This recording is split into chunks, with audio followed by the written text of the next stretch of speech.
Welcome to episode 10 of the Shiny Things Improv podcast. I'm your host, Aaron Balakchin, and you've probably noticed it's been a little while since the last episode. That's because I've been helping to build and launch the new free association Improv Theatre in London, and it kind of took over my life for the past 6 months. But we're up and running now, and so I have a bit more time on my hands to get back to this podcast. Before we get going with today's episode, I wanted to let you know about something we are super excited about. In May of this year, the Free Association are going to be hosting London's first major improv festival called Big Scene. 5 days of shows over 2 amazing venues, massive headliners, and loads of great workshops. So if you'd like to be part of it, applications are open until January 25th. Head over to bigscene.co.uk for all the info. Now back to the podcast. Today's guest is Joe Bill, a legendary improviser who has been performing for almost half a century. He trained with Del Close, was a founding member of the Annoyance Theatre in Chicago, and was director of corporate training at I.O. for 15 years. He now travels the world performing and teaching improv alongside some of the biggest names around. I caught up with him at the GBG Improv Festival in Gothenberg, where I'd just seen him and Patti Styles perform an incredible improvised play. Here's a taste of what's coming up. The main thing I guess I got from Del is that everything is related to everything, so you don't have to think too hard, even though play to the top of your intelligence was in vogue at the time. I thoroughly reject that note now. Improv teachers in Chicago in 1985 not being able to answer the question, how do I get out of my head? And so then I became obsessed with figuring out what the fuck is going on neurologically that makes us in our head. In each of our heads, there's an engineer and a jazz musician. And the idea when we improvise is to bring those into harmony regardless of what type of improvisation we're doing. The peril of Harold is we get in such engineer brain. The baseline emotional state of the engineer brain is anxiety and fear. Improv is an art medium like paint. Not everything that's painted is art, in my opinion. At least in the States, there's a lot more people showing up to do their show and then leaving, not going out or having like hang time together. We'll all come together, we'll do this thing that we do, and then we'll all fuck off and go and do our own things. There was a pause and he stopped moving the joint towards his lips in a very dramatic but still way, and he goes, "Oh, really? I thought Belushi had to shoot up."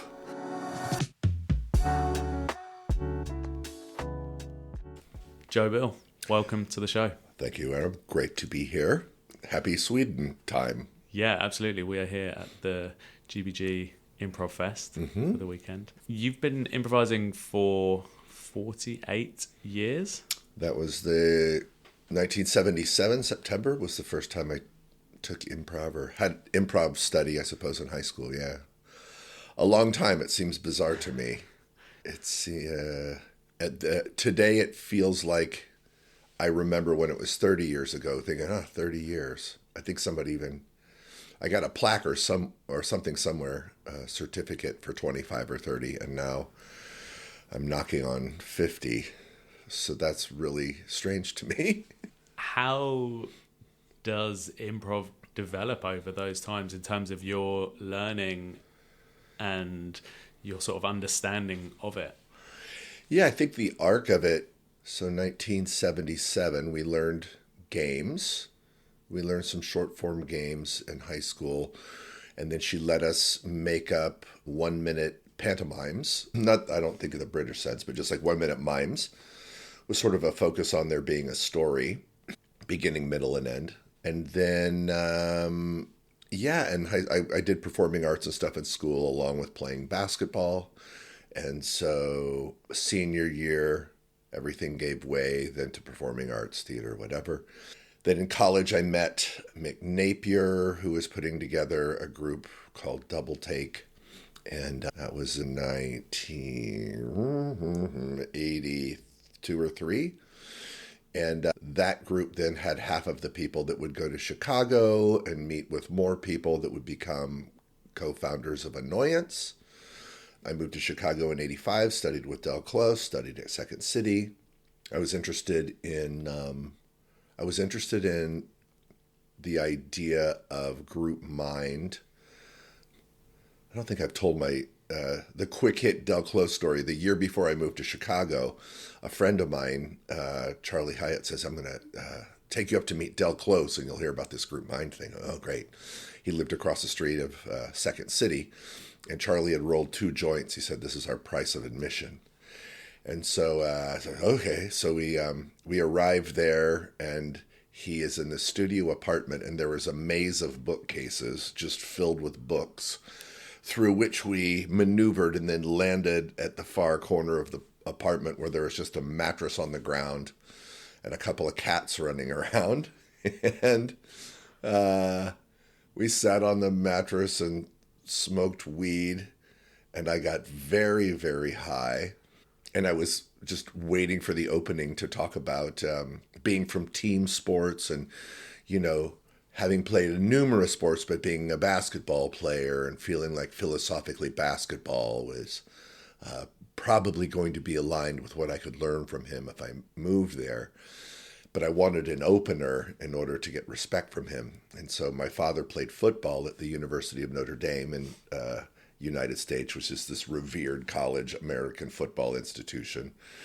And we were halfway through the second joint, and I said, I'm interested in the team aspect of this. I was raised by a coach. In fact, my father played football for Notre Dame, and there was a pause, and he stopped moving the joint towards his lips in a very dramatic but still way, and he goes, oh, really? I thought Belushi had to shoot up. And then he hit the joint, and I went, oh, I guess this is the guy I need to study with. I haven't experienced this before. So that, I think, was the launch into, the serious sort of modern age of it. And what was that like, studying with Del? What did you learn from him? I mean, I learned that improv teachers talk too much.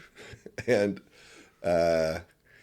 he would, back in the day, this would have been 85, 86, 87. Like 85, you would go to, it was the Improv Olympic then. I think it was 8 weeks with Sharna, and Sharna would teach Harold. And then you would move on to Del. I'm actually a little phlegmy, so I have Del would often cough and go, so maybe he's with me today. Then Del would teach, well, what else can we do? So in that first run with him, I gathered a lot of history.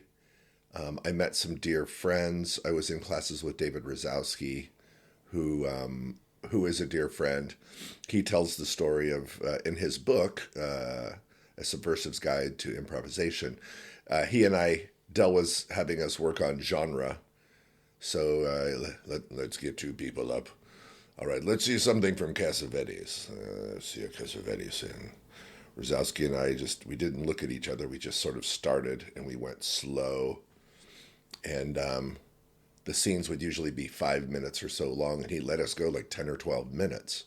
Scene, he calls scene, all right.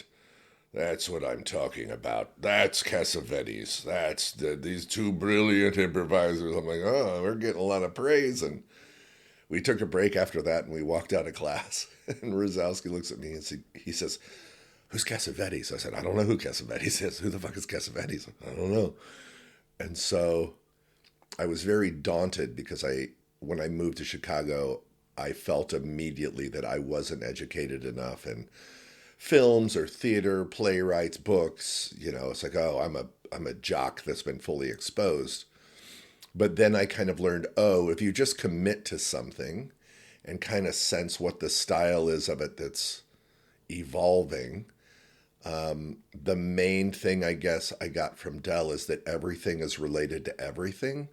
So you don't have to think too hard, even though play to the top of your intelligence was in vogue at the time.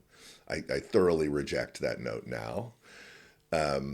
But the idea of we need to treat each other like artists and poets and geniuses and our audience the same way. I felt like, oh, we bullshitted our way into a Cassavetes scene. And then I immediately, I guess, went to the library because there was no internet then. And I guess it was Rosemary's Baby. I looked and went, oh, yeah, I can see how this is related. So, yeah, everything's related to everything. I do like wear your character like a veil. And so in a way, that was when I first kind of became aware of, I think I'm more of an improvisational actor than improvisational comedian, though I can do comedy by knowing my role. So that would be the early days. Later on, Del was directing a group at the Kansas City Improv Festival. Del directed a group, Mick directed a group, Mick Napier. Armando Diaz directed a group. And in the instruction of that group, he said a thing that I carry with me, which is our job is to enchant and horrify. And I like that. I think he even said it offhandedly, but I just like that idea because I think that's kind of the underbelly or overbelly of life. So, yeah, I guess that's my Del takeaway. Yeah. You mentioned that you reject the term play to the top of your intelligence. 100%. What does that mean to you and why do you reject it? I think in the early days, it was an excuse for Del, who had read more books than anybody, to yell at you if you quote unquote got something wrong. I think it's something that teachers can say who don't know how to give better advice for the internal workings of an improviser. I replace it with play to the top of your character's integrity. And I should say that, what I teach and how I play is comedy through connection. I can play Game of the Scene. I know the creators of it.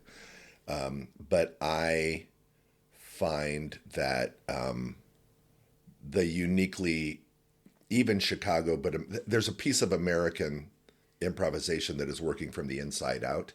So what's going on internally, and then how are we receiving our world? And of all the Game of the Scene teachers, I tend to favor Will Hines' approach because he talks about playing the absurd in a real manner, and that we don't exactly use the same words. And he's still playing Game of the Scene. He's playing for comedy. He's giving instruction for comedy. I like his thoughts. I like when heart shows up in the things that he talks about. And so when I'm playing with my Game of the Scene people, generally they're playing hard and it's pretty easy just to, grab a rope and ski behind the boat. But I do tend to play emotional Game of the Scene without saying what that is. And that is rooted in what's the nature of your character's integrity for me. Like, what's the core of how I'm showing up and experiencing the world with a willingness to change in the context of a play. So Game of the Scene is really it's an engineering proposition in order to produce a piece of improvisation that yields something that looks like sketch comedy. And I fall a little bit more, my preference is to do a two-person.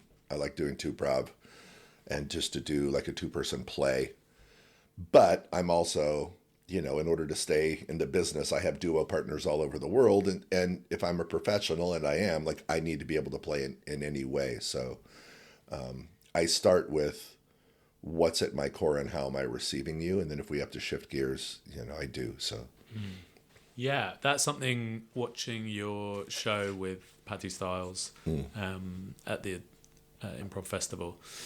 It was an amazing show. It was so patient, man. And really that emotional depth was there and really sort of developed and continued to develop throughout the show.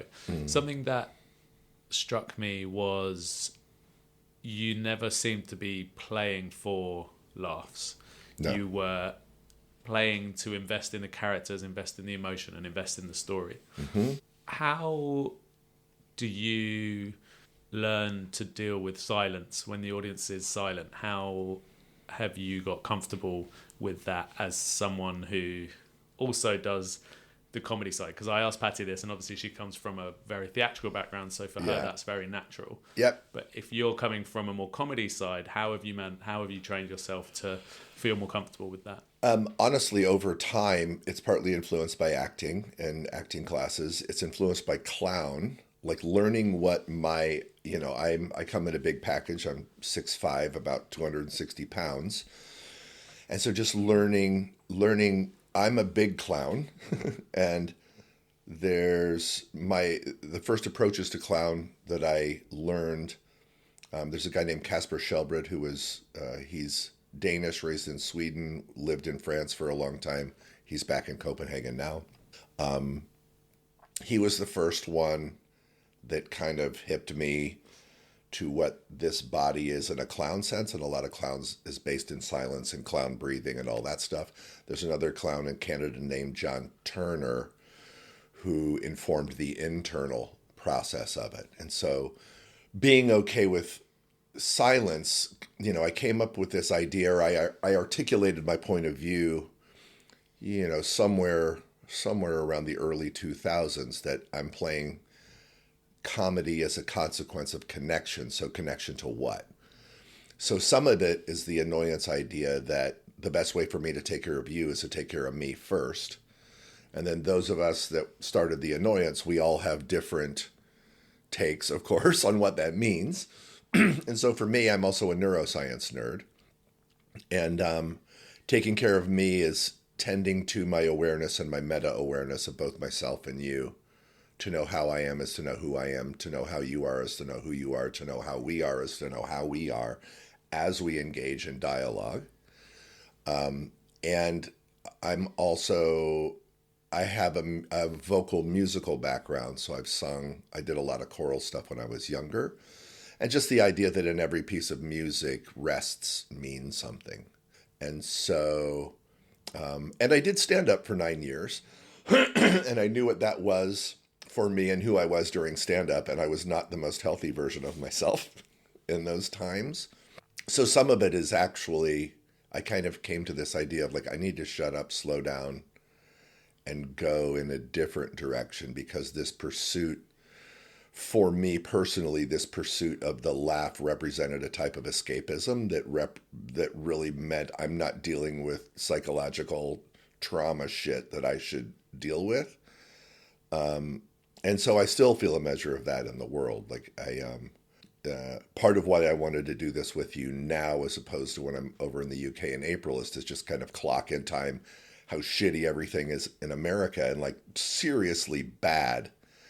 And just how just being out of the country, I'm able to release some of the hypervigilant anxiety that comes with me anyway, that's been elevated by this.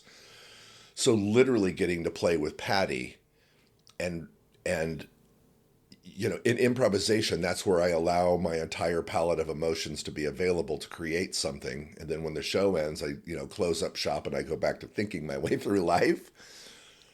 So in this specific show, what you saw was kind of the pinnacle of where I am in my life now, about letting silence be, letting breath be, letting everything I know and understand about co-authorship with another person. I look at improvisation as an art medium, not an art form. So I know that the way that Patti and I pay attention to each other oftentimes yields something that can look like art. And so I'm also not after art is the goal. I'm after everything it's a consequence of connection. It's a consequence of connection to me, to you, to what's going on. And then the annoyance idea is the audience's enjoyment will be a consequence of our skill and the way that we tend to each other. So, and that's Mick Napier. It's when he says fuck the audience, he doesn't mean they're irrelevant, but our thoughts or considerations about the audience have nothing to do with what we're doing right now, other than we know that there's people watching us. Let's play to the top of our skill level. So we then played in the Mixer together yesterday, which is a very different type of show. It's much more sort of just going for the laugh type, or at least being aware of when the audience are enjoying something and following game and all of that stuff. Sure. How does your mindset change, or does it change going into a show like that versus a show where you know you can invest in that silence and take things a lot slower? Yeah, I tend to, even when we warm up, I just sort of intuitively clock the energy of everybody I play with. And so that goes with me before we even warm up. And I don't, in my workshops and in my book that I'm writing, I talk about in each of our heads, there's an engineer and a jazz musician. And the idea when we improvise is to bring those into harmony, regardless of what type of improvisation we're doing. So in that way, I'm beginning that show that we did last night in the same way. I used to not know what to say when people say, what do you walk on stage with? And what I've arrived at is readiness. So I'm just ready.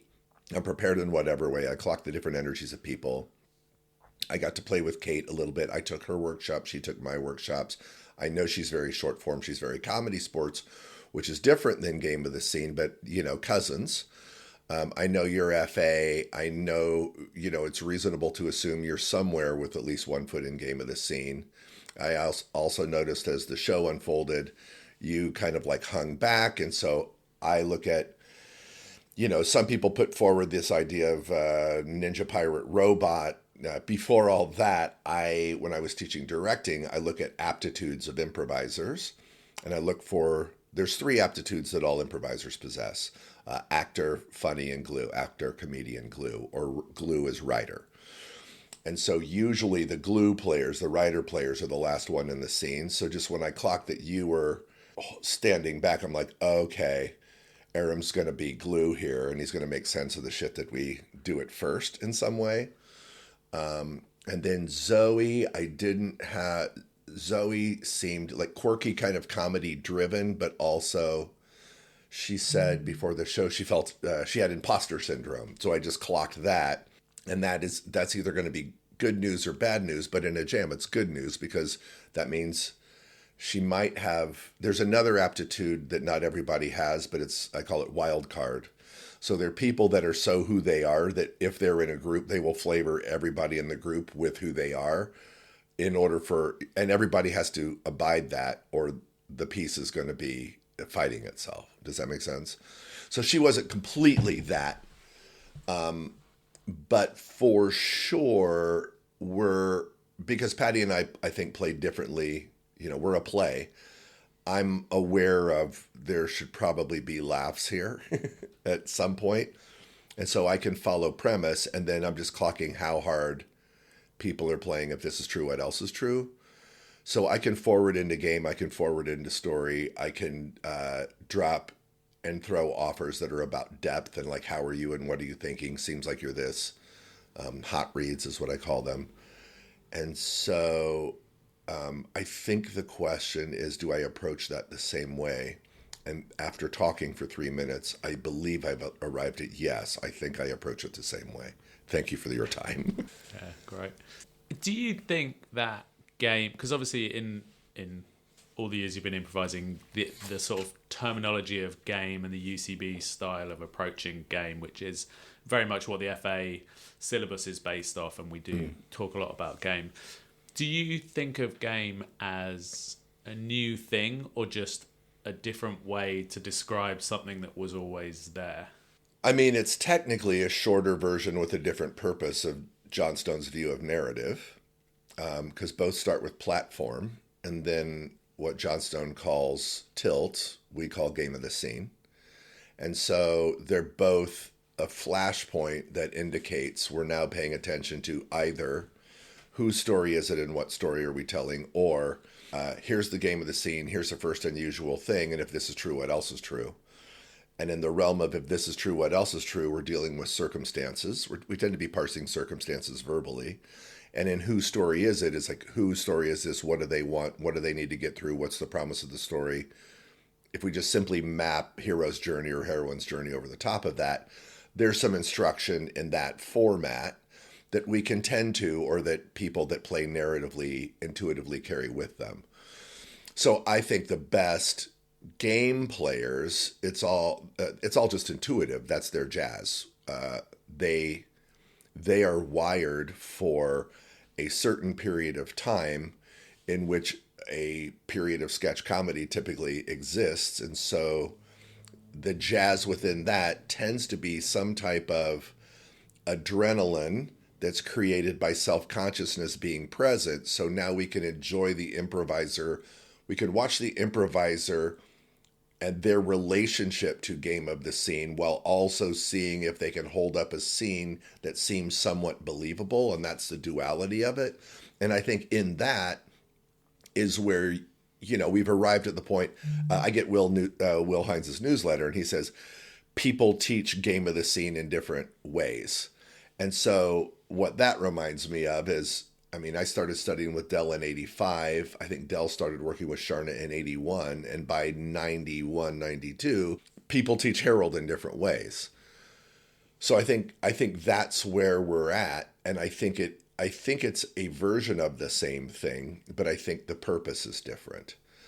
And, even Besser has said, it's just a way to play. It's the way that I, Matt Besser, prefer to play.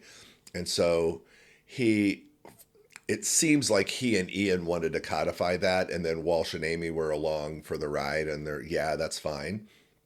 But even years ago when UCB was still in New York, Besser just said, yeah, that's the way I like to play. It's one way to play. That's what I'm interested in, just like I'm interested in plays. Any of those four can play in any way. They're just a little bit more wired for that, with comedy as the goal. Yeah. You ran a workshop here in Sweden called Scene Brain, Story Brain, Game Brain. Yep. Could you tell us a little bit about that? Sure. It gives me a chance to blather a little bit about neuroscience, but it's essentially my pursuit that ended with this began with improv teachers in Chicago in 1985 not being able to answer the question, how do I get out of my head? And so then I became obsessed with figuring out what the fuck is going on neurologically that makes us in our head. And I'm too lazy to get an advanced degree and to study neuroscience, but as a hobbyist, I looked into it, and in my book, I put this proposition forward that I think it's located in a thing called the dorsolateral prefrontal cortex, which is it's connected to the problem-solving executive function part of our brain. And there's a neuroscientist named Dr. Charles Lim, who works at the University of San Francisco, who studies the brains of freestyle rappers. So what's going on neurologically that allows freestyle rappers essentially to get into flow?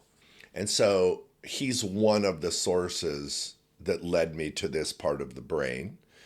When the dorsolateral prefrontal cortex is shut off, our relationship to our own inhibitions, get silenced, and we can engage in what's right here. And so to me, it then led me to, what represents flow and improvisation? And I believe that improv short form games are engineered pieces of proposition where we hope that some jazz shows up that's usually fueled by the adrenaline that we introduce into a comedy, sports, a short form, a game. The jazz begins with adrenaline. We elevate the audience into everybody's here. All right, we ready for some comedy? Right. We get everybody. Really, we're elevating the state of the world right now, which is the presence of this sort of cortisol, adrenaline, dopamine payoff cycle. And then, so also in short form engineered games, we're allowed to display self-consciousness. We're allowed to be right and wrong. We're allowed, failure is allotted for. So on the spectrum, the theatrical spectrum of improvisational, delivery to audience, on one end of the spectrum is short form game, engineered in order to give audience best chance to receive what they paid for, which is comedy. On the other end of the spectrum is just scene. And this is just, are we are we emotionally honest with each other as we co-create a universe that can then turn into a play? And then in the middle of those is long form, is genre, is musical, is herald, is close quarters, is the bat, it's in the middle of that. And so I believe if you're being a real nerd about it, and I understand I am in right now the podcast where I can talk about this. A lot of times the peril of herald is we get in such engineer brain. The baseline emotional state of the engineer brain is anxiety and fear. And so there's music to anxiety and fear. And so in that music of anxiety and fear lends itself well to pre-engineered short form games. It also, with kind of next level, or as you move to immediate game of the scene players, people learn how to cope theatrically as actors with their anxiety and fear as they play game of the scene, including their uncertainty, if they can keep flowing with whatever the game of the scene is, as their engineer brain, which is in charge of producing words, delivering language out of our mouths, is searching for what's the next game of the scene, what's the premise, you know. And again, I won't go into this because I'm advocating for Will Hines's newsletter, but he articulates this proposition of what is our relationship to ourself within, if this is true, what else is true. And so if I have to teach Herald, I trick a group of people into doing a Herald rather than teaching Herald. So I trick a group of people into doing it by introducing them into jazz propositions, which quiets the anxiety and fear of engineer brain. The baseline emotional state of the jazz brain is melancholy, because the jazz brain knows that the engineer brain is the HR department for it. All the jazz brain wants is evidence of our connectivity that it knows already exists. Our engineer brain knows that we're alone at all times. Our jazz brain knows we're connected at all times. And those two realities live in all of our brains as we improvise. So in scene brain, or in game brain, story brain, scene brain, I'm getting people over the span of a couple days to feel their brain in jazz, to feel their brain in engineer, to feel the integration and harmony of the two, and then using exercises, and then getting them into format or mini format circumstances where they can feel themselves leading with engineer, but then pinpointing the time where some jazz would serve them, and also feel themselves leading with jazz, but then feel the opportunity for engineer to serve them. And essentially that's why that course, because the more we lead with engineer brain, the more blind to jazz opportunity we become. The more we lead with jazz brain, the more blind to engineer opportunity we become. And so to a degree, game of the scene is an engineering proposition. And for my money, you hope that a little bit of jazz shows up within the platform before the game shows up. And that is, how are these people with each other? Are they both displaying self-consciousness in the preparation that they're both about to dive in a pool and start swimming laps? Or are they invested each other on a scenic level, which is, are we emotionally honest with each other within this ordinary circumstance? So we're not just putting a tiny puzzle together that's called ordinary circumstance puzzle so that we may then do what we're really here to do. And what I'm articulating is an example of what engineer brain self-consciousness might do to prepare itself for game of the scene. In which case, a very small percentage of players in the world can play after a start like that effectively for my money. So for me, what ruins game of the scene for me is the nature of the self-consciousness that shows up before the game of the scene shows up in the scene. Because now you're playing game of the scene. I don't give a shit about any of the characters, and I frankly don't give a shit if you can play game of the scene or not. But my wager is you're not going to be able to play that in the same way that top-level game of the scene players can play. So even once all the UCB people moved to LA and game of the scene was still being taught in New York, and during during the economic drop of like 2008, 2009, whatever, like I can teach acting to game of the scene players for the sole purpose in just a game of the scene theater. I can teach you acting on that platform so that you have something that's believable and compelling before you dive into game of the scene. And then the proposition is, how does that serve you or not serve you? Do you track all that? Yeah. So that's why that class. Yeah, that's really fascinating. You mentioned your book Yeah. in that. Yeah. Tell us a bit about your book and how that also relates to that stuff. Yeah. So I'm writing a book that's called Maybe It's Your Fault, an improv book.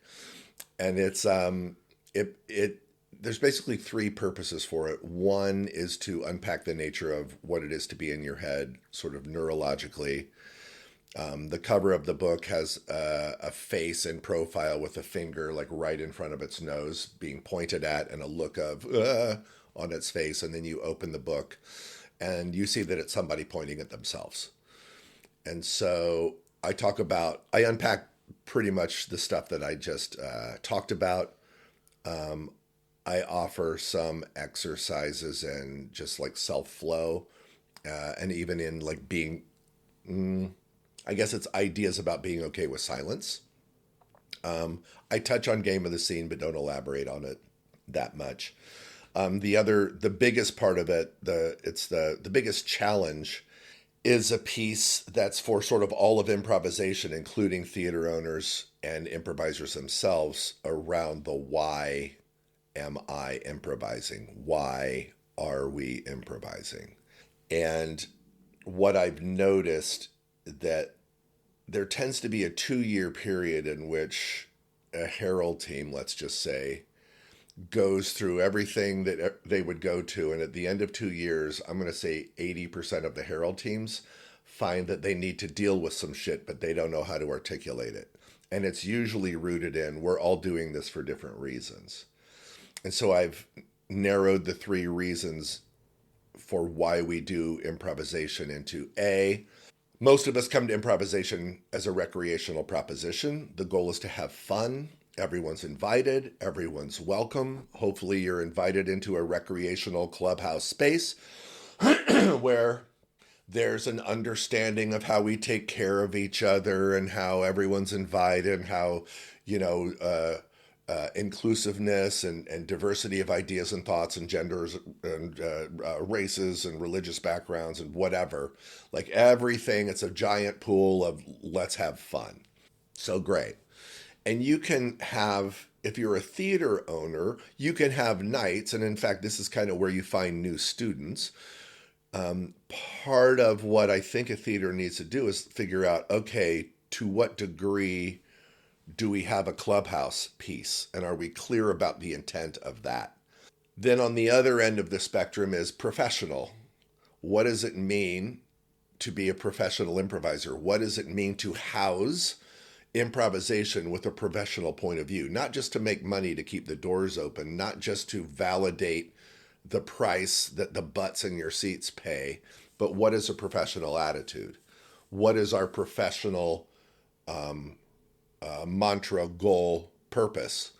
And rather than telling people what to think, what to do, how to frame it, I just invite questions so that each institution can frame that for themselves. And essentially what that means is, in our weekend shows, when people are most likely to come out to see improvisation, professional, while the goal of recreation is fun, the goal of professional is we're playing at the top of our skill level. We're playing at the top of our artistic integrity so that the audience can see that this is why we're charging more a ticket on Friday and Saturday night. So yes, it's tied to commerce a bit. And then the question is, well, within that professional presentation, within that professional mindset, where is the place for fun in that? There used to be a joke in the 90s. What does an improv team say to each other as they walk off stage after a shitty Herald? They look at each other and go, "Oh, that was fun. Yeah, fun, right? Yeah, it was fun. Yeah, fun. Well, fun. This was fun. That's fun." And that has nothing to do with the improvisation being good. And it's probably not honest. But for some, it can be honest, because some people have fun regardless of what the quality of the improvisation is.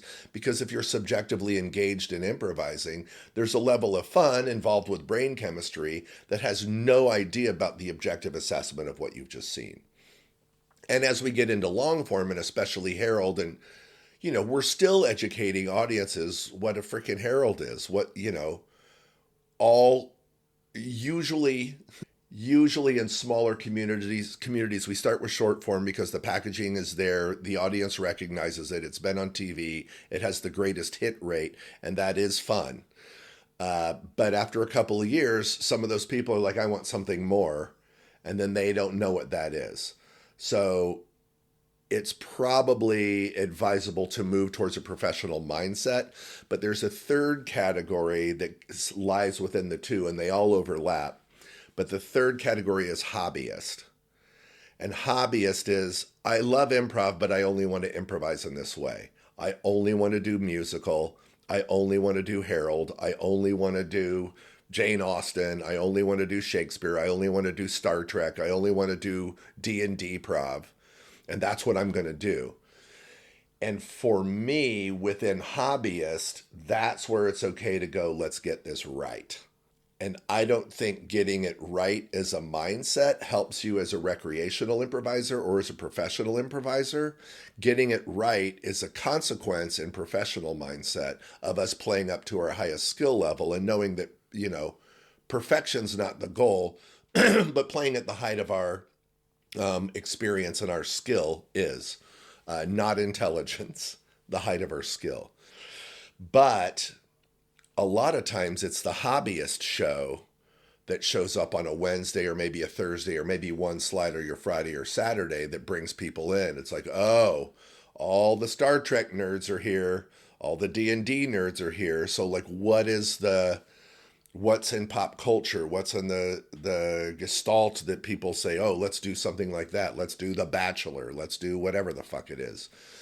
And so when you talk about let's get it right, costumes, the set, the demeanor, the background music, like everything gets as close to the source material so that the parody, the display of the parody can carry the weight of whatever is improvised inside of it. Does that make sense? So that's the part that is tricky in the book, because I think as you get into hobbyist and professional, now all of a sudden inclusion becomes a weird proposition. So we want to be diverse, we want to be inclusive, but we also need to choose the people that are going to get it right and that are going to play to the top of their skill level. So then how do we also serve diversity and inclusion while upholding these standards to why we're doing it? And some of that goes back to let's educate people, let's train people up, let's have a farm system, let's have an incubator process where we can raise the skill level, where we can, work on our Klingon, where, whatever. So that's the last part that I have to put, dot the I's and cross the T's. And it's it's a daunting thing because I don't want to preach to anybody. And speaking in a facilitative, open-ended, Socratic way about what if, when I'm also the holder of some fairly fixed opinions, is, this is the hate finishing lap of a book that easy to write a book, really hard to finish one, Aram. I can only imagine. Oh, it's brutal. Yeah. Where are you? Do you have a sense of where you're landing on that? I'm also, my book doula is a woman named Kat Coppett, and she's an AIN person. She co-owns a theater in Schenectady, New York. And so in a way, if there is a finish line, it's probably, she's really, really great. We talk on Zoom, and then there's an app called Fathom, which will translate for you and not translate. What do you call that? It records. Transcribe. There you go. It transcribes. It transcribes literally the words, which now I have to edit. And it also shows you the video, but that she keeps me on point with what I'm talking about. And sometimes I'm literally just like jazzing thoughts on this, and she keeps me on track and not talking about, 2 or 3 subjects away. And it's helpful to talk about her theater in particular while also observing what's going on at other theaters as I tour. And so in a way, I'm gathering information about this theater here. I'm gathering information as I played up in Stockholm. I'm going to Copenhagen, in 2 days. And so I'm kind of I'm looking through the lens of this book is alive in me, and it just hasn't crossed the finish line yet. So in a way, I'm receiving organizationally these things that we call improvisational theaters and observing them through a lens of openness rather than judgment to see if the freaking answer visits me, if that makes sense. Yeah. And it's exciting, to reconnect with the FA people. And it's like, oh, you're in the same thing. So I got to come see you in the spring. And hopefully something that I'm talking about here is even helpful to you guys. Yeah, absolutely. As you open, because I had my keys to the towel machine in the bathrooms for 15 years, and I'm happy to be out of management. I'm happy to be out of staff at a theater. But also at this stage in my life, it's just like, okay, I'm not just touring for me. Like, how can I be of service to people that are brave or stupid enough to open an improv theater right now? Because I think it's a mixture. You have to be ignorant of this is, let's open a theater is a great idea. And then beyond that, it's a discovered business model, I suppose. So I believe that I can be of service because I've been in these shoes before. And rather than go in with specific ideas, you should do this, you should do that. We start with how's it going? We start with the platform of who we are. And then what game are you playing? What scene are you doing? What's the story here? I can't wait. I'm excited for you guys. Yeah. Yes, it is a daunting time, but it's also super exciting because I think we've been sort of attempting to do this multiple times over the years, and now it's finally happened. We've been so lucky with the space that we found and the shoulders that we get to stand on. Sounds like it. So yeah, it really feels like after all these disappointments over the years, it's now finally seems to make sense, and we have the best chance that we could of making it work. Yeah, and it's inspirational to see sort of like you're all next generation. I know a lot of the original founders and have played with them and enjoy them, and to see they've moved on, they're doing their own stuff now. But it's to see that it's kind of like the Annoyance in Chicago. I quote unquote retired 25 years ago, and I'm still welcome to be there. I'm like, I'm a supportive alumni. I can never forget my Annoyance roots. But to see that when you go into the Annoyance, there's still show titles with just vulgar names. There's some real skill that's up there. There's some just real masturbatory garbage. And, but now there's a beautiful bar with a drag show that's going on in it, usually on the weekends. And it's really just kind of flourished into, it's manifested a destiny. No, I shouldn't say that. That's America. Oh God. Yeah, it has continued on. Mick is still there. And then Jennifer Estlin really, picked up the reins to help make Annoyance managerially and organizationally and, help the vision include Mick's original idea, and also then to see kids, I think I can say now that I'm over 60, come in and also feel invited to put their own heart into whatever the vision is, to be a nice person, to be accepted, to have room for everyone, and still keep the doors open. It's exciting. It's exciting. Do you think over all the years that you've been in and around improv that it continues to develop and progress? That's the question, isn't it? It's on the one hand, I think improv has taken a hit from COVID. I think the isolation of COVID changed the world. I think from a psychological perspective, my sense is that whatever neurology existed between people's ears before COVID only got magnified. And if part of the human existence is anxiety and fear, and part of the human existence is melancholy, in all different ways, including the myriad neurodiverse wiring systems, I think anxiety, fear, and melancholy have all been filtered up. Theaters closed. In Chicago, storefronts have opened back up. In a way, we're back to 1992, 93. I think there's a genesis sort of a new age that's informed by what did we consume during COVID? What did TikTok do for us? What did Zoom do for us? What is this shorter attention span doing for us? What is the authoritarian need to heighten the anxiety and fear and distract us from the more complex ideas of politics and international trade and all of the shit that I'm no expert in? It seems like all the authoritarians and frankly, the religious leaders in the world are just tending to this elevated sense of anxiety and fear so that some type of battle for control can take place. And for me, it's like, well, where does that leave the artists? Because I don't think what we do is in either the religious leaders or the political people's best interest.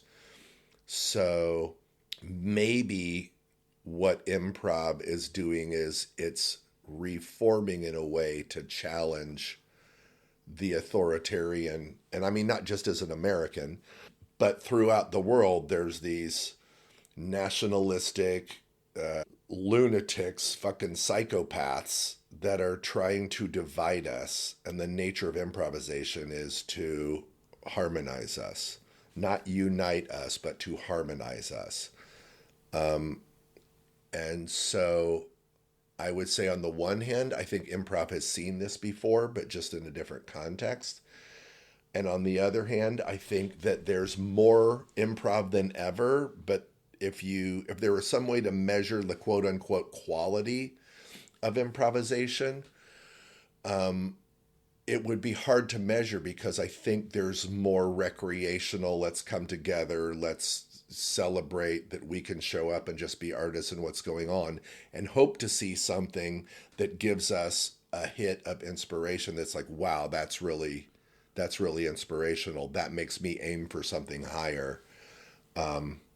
That makes me want to drop any level of self-consciousness or self-apology or group apology that might be an underscoring of our presence on stage as we have a recreational time in front of a paying audience.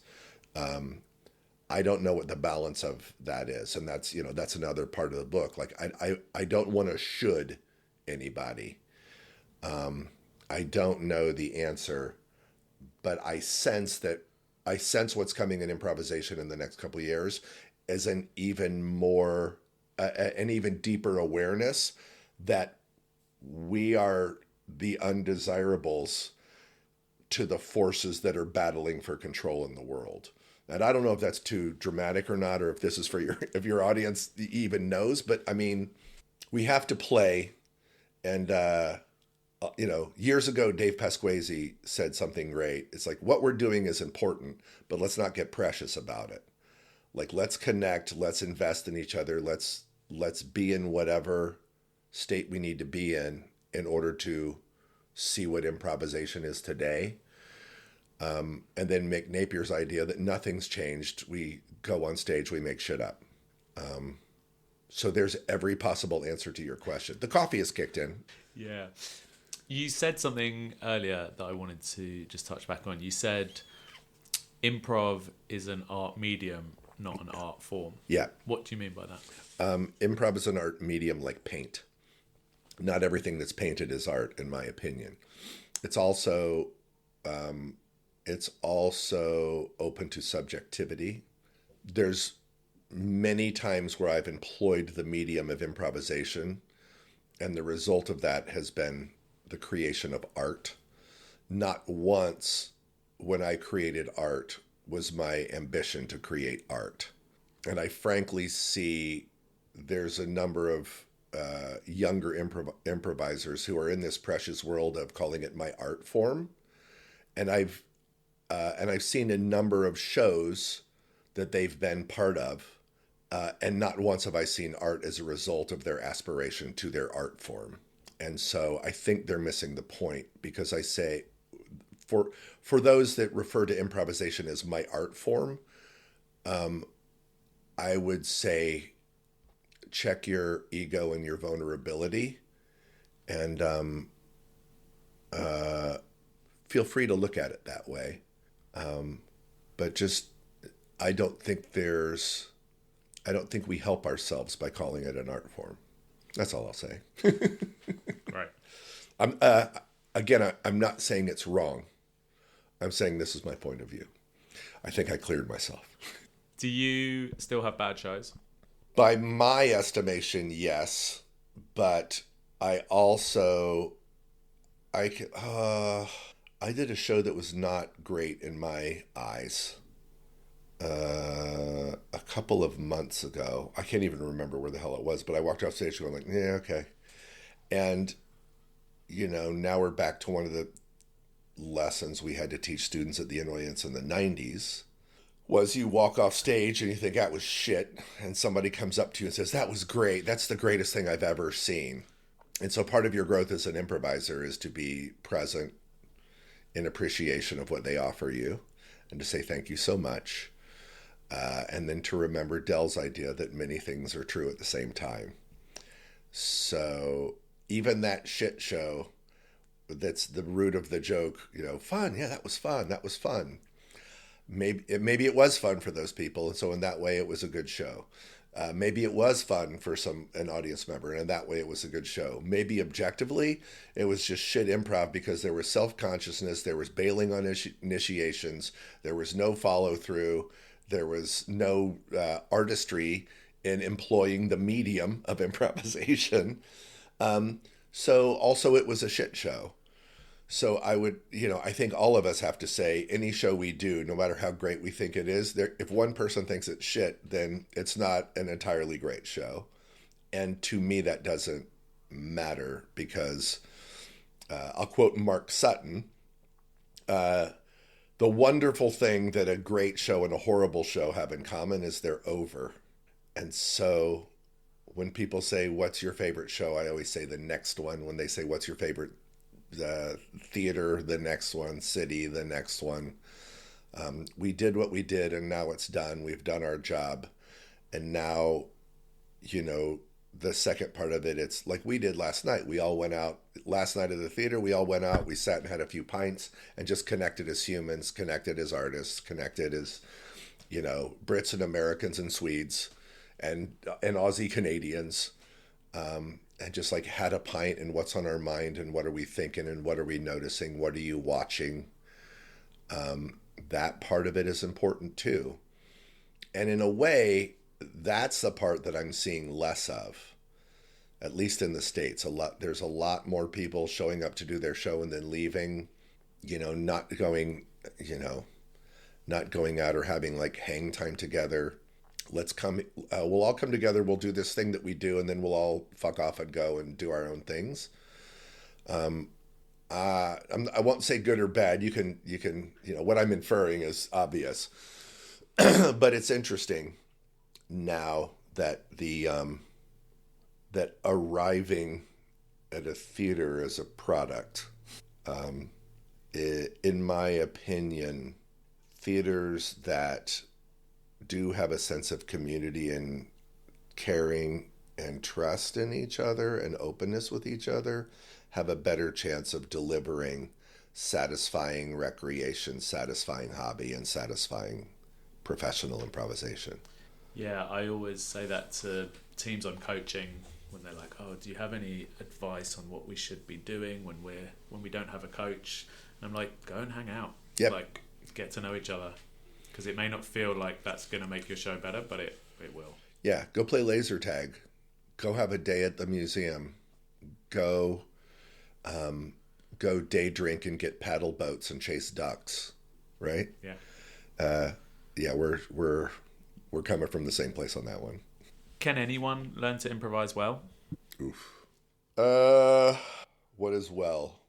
That's a good question. I mean, that's the question. I guess there's technically well, and then there's there's enjoyment well. Yeah, there's human beings that are alive and they're part of anyone and they're in a coma, and so no. Yeah. So I guess based on that, no. I think most people can learn to, well, let's be clear. Every human, every sentient human that moves around in some manner in life is improvising every day. Only a tiny percentage of all that is improvisation is improvisational theater. So, can anyone learn to improvise in the context of improvisational theater? Well, I'm tempted to say no, but I also think that the opportunity to do that is open to them. And I didn't say should for a reason, because part of improvising, if I'm an annoyance founder, is you taking care of yourself and you owning your own initiative to enter into that. And if in your community that feels unsafe, that feels unwelcoming, that feels unwhatever, there's plenty of books and videos out there, and all it takes is some of that and some inspiration, and these days a camera, and you can improvise. I don't love solo improvisation, but you can start that. And if you put stuff online, then maybe another person is going to see that. And in a way, it's kind of like finding your harmonious weirdos to play with. So, what another point the harsh point in my book is nobody owes you anything. No theater owes you anything. No person owes you anything. And even if you've been marginalized or othered, there's other people out there that you can bond with and begin your own process if you're moved to do that. One of the great things and tricky things about improvisation is improvisation can teach itself. And so what that means is there's a lot of people who, they take one improv class and call themselves a teacher. And they're not wrong. They're also not right. You can facilitate improv exercises. Anybody who's taken, let's say, a year of improvisation can run exercises and say the words, "How was that?" and two more, can run an improv class. But the real art of teaching is to help people get out of their way that which is not the process in which they endeavor to enter into. So I don't know that I can teach anybody to improvise, but I can help people get out of their way that which is not improvising so that they can be present with what is here and then give advice that they can employ or not employ in the moment, because ultimately we all have to be our own teachers. And so I think I'm a pretty good teacher. But I'm also capable of, teaching a really shitty exercise too. Just like improvising on stage, a lot of it is compensating for that, which is not ideal, right? Yeah. You do a lot of corporate and business training as well. How does your approach differ when you're in that context? Well, my voice is, it's rooted in this idea of my being able to articulate the metaphor that in each of our heads is a jazz musician and an engineer, and I carry that to corporate. And so then I was the director of corporate training for IO for 15 years. And then I have contracted to a number of different companies. There's currently one with whom I do, 10 to 20 gigs a year. And that they essentially it's called the Aerial Group. They're essentially about presence. So executive presence, personal presence. And then that goes into like presentation skills, virtual presence, our presence online. And it lands on authentically, who are we? And are we able to authentically connect with other people in a state of generosity, in a state of empathy, in a state of understanding, in a state of honesty? So everything I've just said are good qualities of an effective improviser. And I show up well in corporate because I've aged into, expert body. And I've accumulated enough credits, and I've taught, I'm an adjunct professor at Harvard Business School, so that carries weight with people.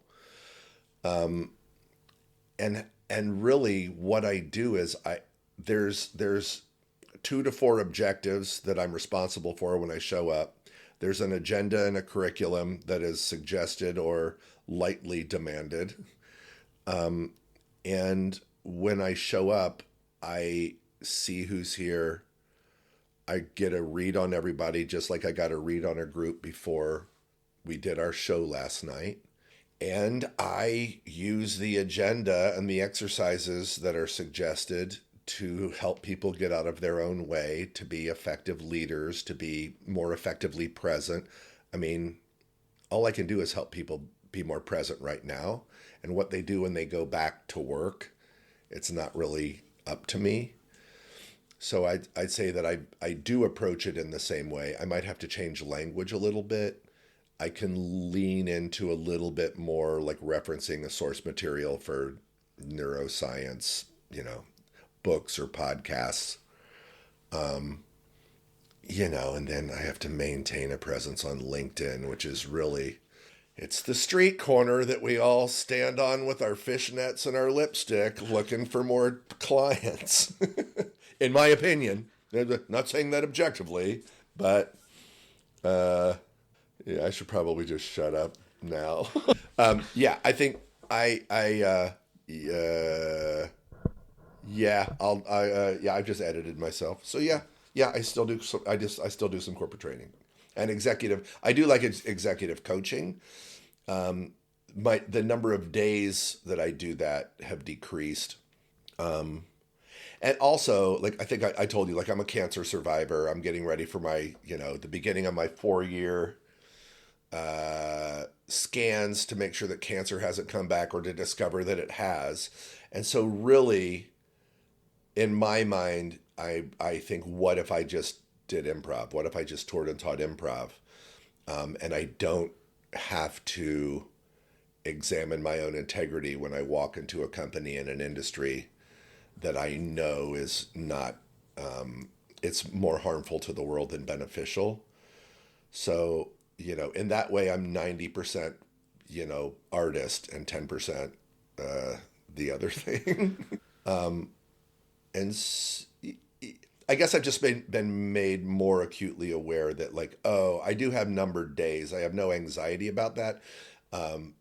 And I'm not going to get rich anytime soon. So I enrich myself with human interaction and a sense of purpose. And before I go, if it's a year from now or whatever, can I have helped make a difference to those who will then continue on after me? So I definitely have some of that in my heart, as we go forward. Do you think that your experience in improv impacted the way you responded to your diagnosis? Yes. It made me, I wrote a show, Surviving Consciousness, Lessons Learned from Cancer, LSD, and Michael Jordan. I haven't done it in a while, but I'm about to do half of it at a cancer benefit in Denver in a couple of weeks. I'm not a religious person. In my show, I say, I'm an atheist covered in Buddhist Post-it notes. I'm not afraid of death at all. I welcome it, in fact. It won't be a bad day for me when I die. It'll be a relief. But I also enjoy living. And so there is no want. There's just acceptance of what will be. And so there's it's interesting to me that a lot of the most religious people seem to have the most anxiety and fear about death. And so I'll just leave it at that. It's anxiety and fear. They're naturally occurring. I have hypervigilant anxiety that's been with me for years. But I also know that indulging it more than just acknowledging it is a waste of time, because time is short and it doesn't help me, to sit here with you and I hope this podcast is good. That doesn't help. So even in that simplest of ways, and being unbothered by my own death, I think sets me apart from most people. I also had to learn some graciousness about releasing judgment in my noticing that the very religious tend to be in a state that was different than me, that makes me go, I wish they I suppose in a bigger picture, like if the world had less fear of their own mortality, maybe we wouldn't be in such a shit show. But what do I know? I'm just an improv guy. What do you like to do when you're not doing improv? Puzzles.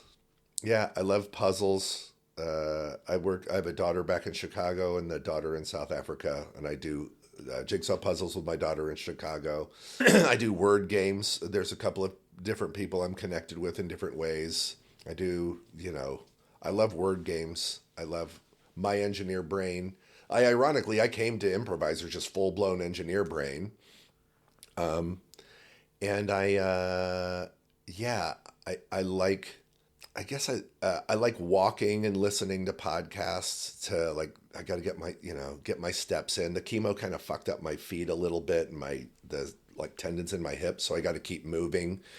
And I'm a slow reader, but I can listen to books faster than I can read them. So, and I'm also a little ADHD. So I've got, I'm in the middle of 6 books that I listen to when I walk. And then the anxiety about forgetting what I've read makes me walk more. So I think that anxiety is serving me. So I walk more. So yeah, part of what I do is just acknowledge the insanity of the anxiety and how I manage it day to day. And I like to cook.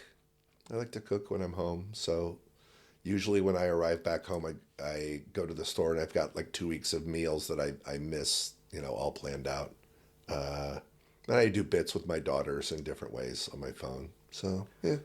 How many improvisers does it take to screw in a light bulb? Are we doing that opening again?